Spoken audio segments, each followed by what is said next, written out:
tewali kitandika ne kitakoma. Ne basobola okukuba kibooko esobola okuyitako nnyoko n'akwegaana.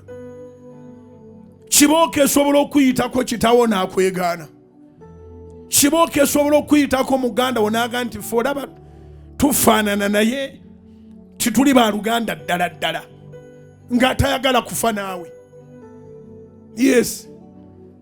Peetero baamubuuza n'akalira ddala emmunye n'aga nze nga wandaba n'omusajja oyo simanyi totegeera. Awo n'atema n'avaawo n'adda ewalala.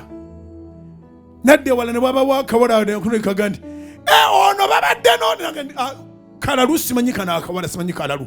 Awo nawo n'atema n'avaawo. Naye omuntu abadde ne Yesu enjogera yebeera ndala. Kijja kugwa tava mu kamwa ke. Waliwo essuubi tava mu kamwa ke. Gwe ne bw'oliremwa n'ova mu kyaki era ojja kusigala ng'oli wanjawulo okuba Misiri. Tolemwanga nkisazaamu mu linnya lya Yesu. Tewali kiri kujja mu kyaki mu linnya lya Kristo Yesu Omwana Katonda omulamu. Naye abadde mu kyaki wa njawulo. Neeyagwa n'ava mu kkanisa n'adda mu mabaala akyayinamu olunyiriri. Era ogenda okulira mu ttamiro eryo ng'akubyewo olunyiriri. Mubuulize essula 3 agamba wansi w'enjuba buli kintu kiriko ekiseera kyakyo n'ekyo kijja kugwa.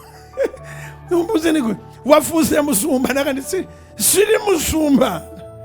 Eyo twalisomamu. Sitaani yalina ettima.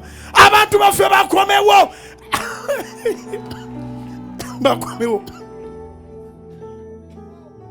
Bakomewo abagwa. Bakomewo.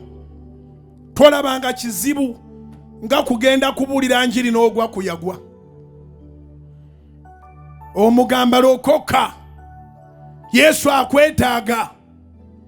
Katonda yatwagala n'agalindako. Katonda yatwagala Yokaana 3:16.